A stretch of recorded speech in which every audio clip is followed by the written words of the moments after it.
بسم الله الرحمن الرحيم وبه نستعين وهو خير معين. مرنے والا مرحوم، اس پر زکوٰۃ یا زکوٰۃ کی مانند کچھ اور حقوق شرعیہ رہ گئے ہیں تو کوئی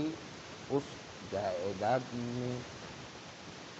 تصرف ایسا نہیں کیا جا سکتا کہ جو ان حقوق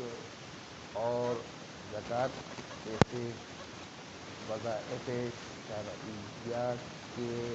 مانع ہو جائے. ایسا کوئی کام نہیں کرنا ہے کہ پھر زکوٰۃ اور ان جیسے حقوق شرعیہ ادا نہ کیے جا سکیں. کوئی ایسا کام کہ جو ان حقوق کے معنی نہ بنے وہ تصرف جائز ہے، لیکن ان حقوق شرعیہ کے معنی بننے والے تصرفات ہیں وہ انجام نہیں دیے جا سکتے ہیں. مثلا جائیداد میں وہ تصرف کرتے کہ زکوٰۃ اور مالی واجبات شرعیہ ادا ہی نہیں کر سکتے ہیں، وہ والے تصرفات نہیں کرنے. تصرفات کے جو ان حقوق شرعیہ کے ساتھ معنی نہ ہوں وہ انجام دے سکتے ہیں، وہ بھی وارثوں کی اجازت سے. مثال دیتے ہیں کہ فرض کریں کوئی آدمی اس گھر میں جو مرنے والا چھوڑ کر گیا ہے اس گھر میں نماز پڑھتا ہے تو نماز پڑھنے سے زکوٰۃ کے ادا نہ کرنے کے ساتھ کوئی منافات نہیں رکھتا ہے. زکوٰۃ کے ساتھ تو نماز کا کوئی تعلق ہی نہیں ہے. نماز پڑھ رہا ہے کوئی آدمی تو نماز پڑھنے دیا جائے، اس میں زکوٰۃ ادا کرنے میں کوئی رکاوٹ نہیں ہے. مرحوم کی جو زکوٰۃ تھی اس کا مالی حق مرنے والے پر رہ گیا تو اس کا کوئی آدمی وہاں پر نماز پڑھ رہا ہے تو اس سے کوئی اس کا تعلق نہیں ہے. اس طرح جو ہے اگر اسی جائیداد میں بیٹھ کر کسی کا قرضہ تھا ادا کیا جا رہا ہے یا کوئی اپنی گردن پر ضمانت لیتا ہے کہ میں وہ قرضہ ادا کر دوں گا جو میت نے تم سے لیا تھا، تو اس سے اس جائیداد میں کہ جو جائیداد مرنے والے کی ہے اس سے خمس و زکوٰۃ و مالی واجبات کے ادا کرنے میں کوئی منافات نہیں رکھتا ہے. کوئی آدمی اپنے گردن پر لے رہا ہے تو ضمانت کو اپنی گردن پر لے رہا ہے کہ میں ادا کر دوں گا مثلا. بس کوئی ایسا تصرف کرنا کہ جو زکوٰۃ کے معنی ہو جائے، حقوق شرعیہ کے معنی ہو جائے، ایسا تصرف انجام دینے کی حتیٰ وارثوں کو بھی اجازت نہیں ہے. وارثوں کو بھی اس کی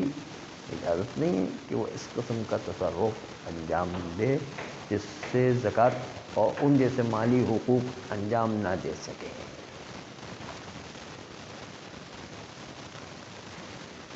البتہ وہ امور کہ جو مالی تصرفات کے علاوہ ہیں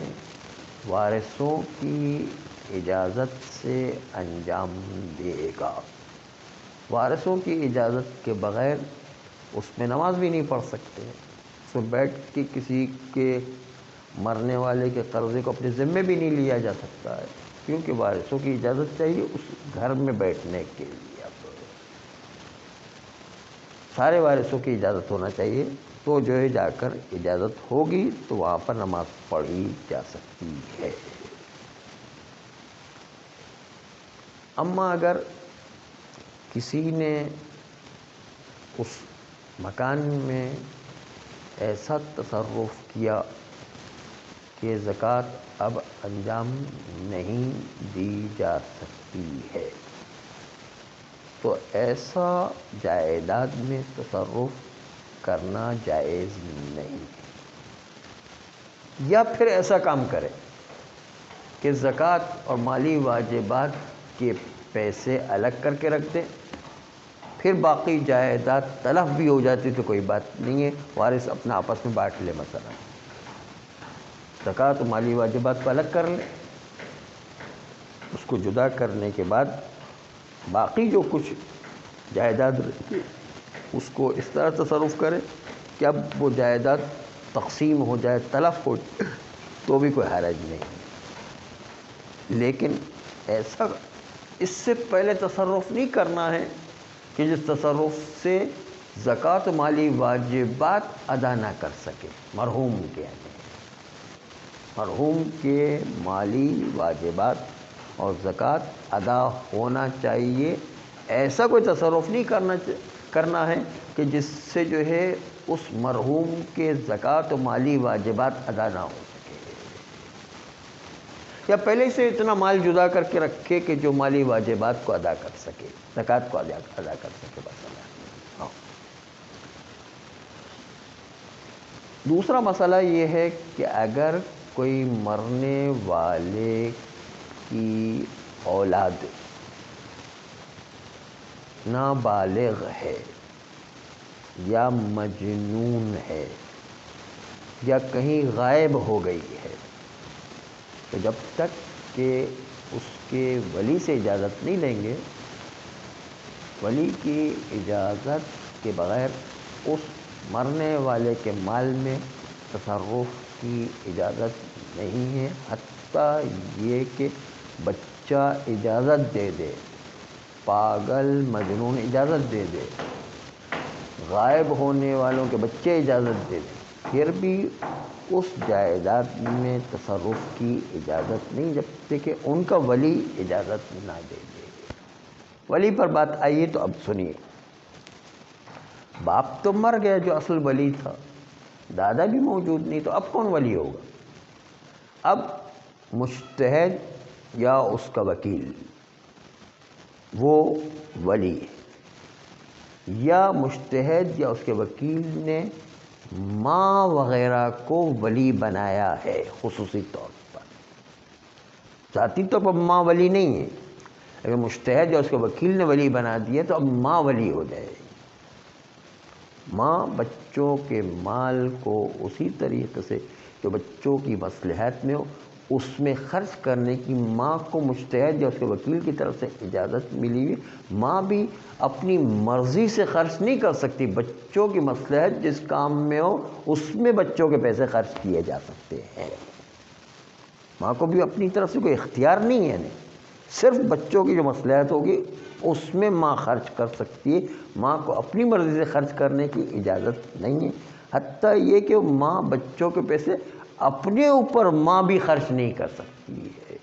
ماں اپنے اوپر بھی خرچ نہیں کر سکتی۔ اس کو آسان سمجھنے کے لیے کھانا پکایا بچوں کے مال سے تو ماں اس کھانے کو کھا بھی نہیں سکتی ہے، کیوں؟ اس لیے کہ اس بچوں کے پیسے سے پکایا گیا، تو بچوں کے پیسے جو ہے اس میں ماں تصرف نہیں کی، ماں کو بھی اپنے پیسے اس میں اتنے ملانا پڑیں گے جس سے اس کا کھانا بن جائے۔ بچوں کی اجازت نہیں چلتی ہے، بچے جو ہے ولی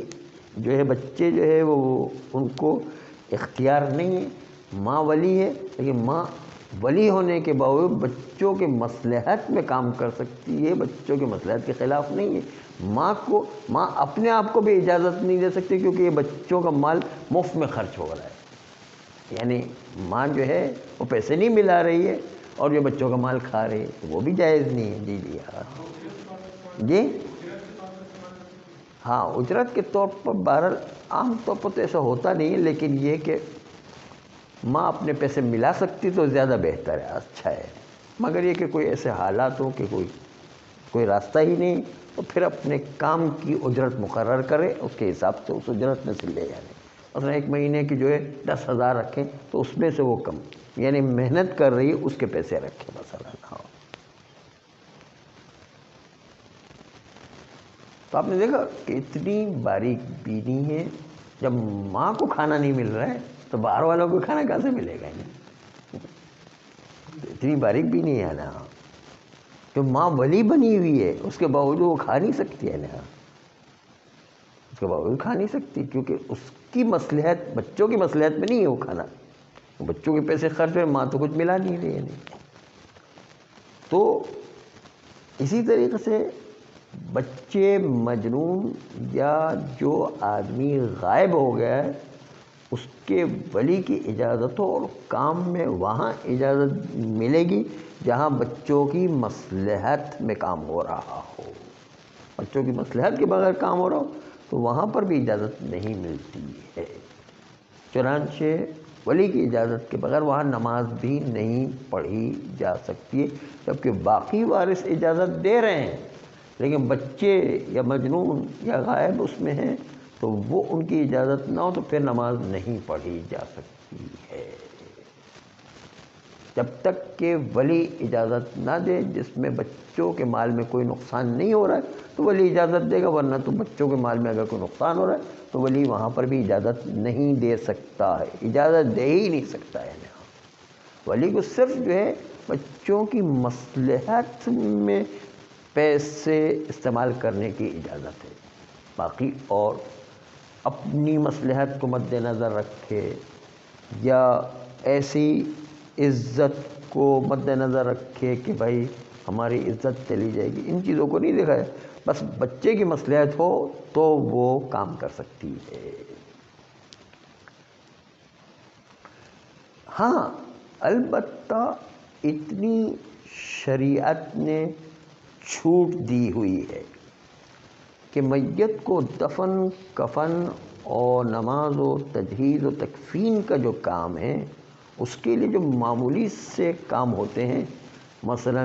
کسی دفن کرنے والے سے بات کرنے کے لیے ٹیلی فون کرنے کی ضرورت پڑتی ہے، یا مثلا جو ہے فرض کریں کہ وارثوں سے مل کر کفن لانا ہے، مثلا کفن لانے کی بات چیت کرنا ہے کہ فلاں جگہ سے کفن لے کر آئے، تو ممکن ہے اتنے چھوٹی کفن لا کے رکھنا ہے، مثلا کفن لے کر آئیں، دفن کفن کا سامان لے کر آئیں، وہ گھر میں رکھنا ہے. تو یہ بہت معمولی سے کام ہے جو کفن دفن سے ہی مربوط ہے. وہ چھوٹے چھوٹے کام جو کفن دفن سے مربوط ہوا کر وہ کام کرنے کی اجازت ہے، اگرچہ کہ بچے مجنون اور غائب کے ولی سے اجازت نہ بھی لی جائے تو بھی یہ کام چل جائے گا. معمولی کام جو کفن دفن سے مربوط ہے اس میں وہ چل جائے گا. باقی جو ہے کفن دفن سے مربوط نہیں ہے وہ کام نہیں چلیں گے.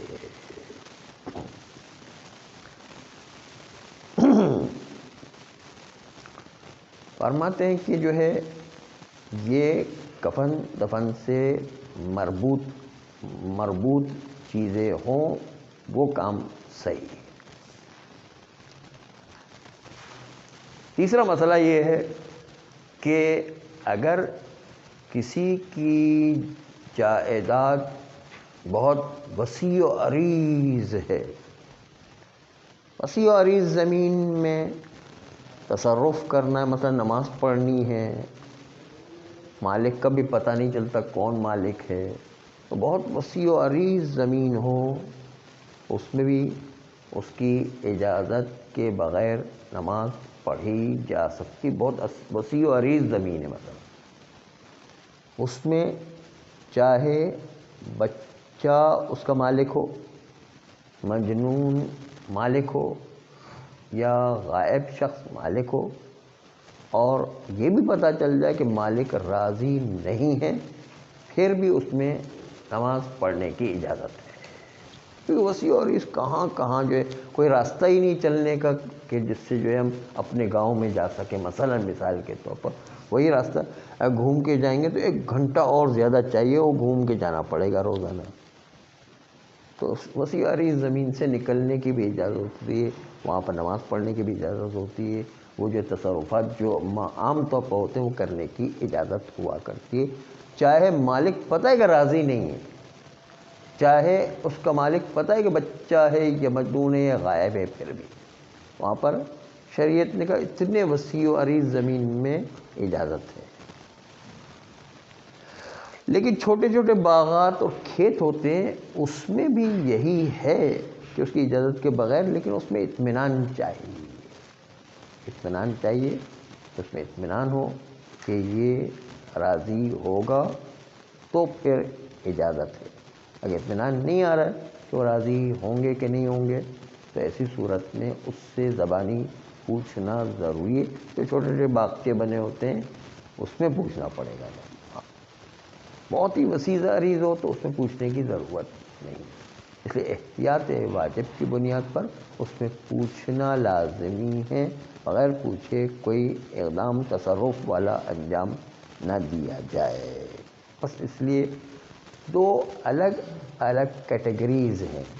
کہ کتنی وسیع و عریض زمینوں کہ جو عرف میں کہا جائے تو بہت وسیع و عریض زمین ہے، اس سے اگر ہم جو ہے ہٹ کے گزرنا چاہیں گے تو 1-2 گھنٹہ اور گھومنا پڑے گا، پیچھے سے جانا پڑے گا، اس کو لوگ وسیع و عریض کہتے ہیں۔ اگر چھوٹا سا ایک باغچہ ہے کہ جو مثلا 10,000 گز کا ہے تو تھوڑا سا گھوم کے جائیں گے، 5 منٹ زیادہ لگیں گے، اس سے گزر سکتے ہیں، تو پھر اس میں وسیع و عریض نہیں مانا جاتا ہے۔ یہ بھی عرف پر ڈیپینڈ کرتا ہے۔ چنانچہ اگر ایسی صورتحال ہے کہ چھوٹا باغچہ و زمین ہے تو اس میں ویسے تو اجازت ہونی چاہیے، لیکن اطمینان ہو تو اجازت، اطمینان ہو کہ راضی ہے تو ٹھیک، ورنہ جو ہے ایسی اس میں سے اطمینان نہ ہو تو پھر نہیں گزر سکتے، نہ نماز پڑھ سکتے ہیں۔ صلی اللہ علیہ وسلم۔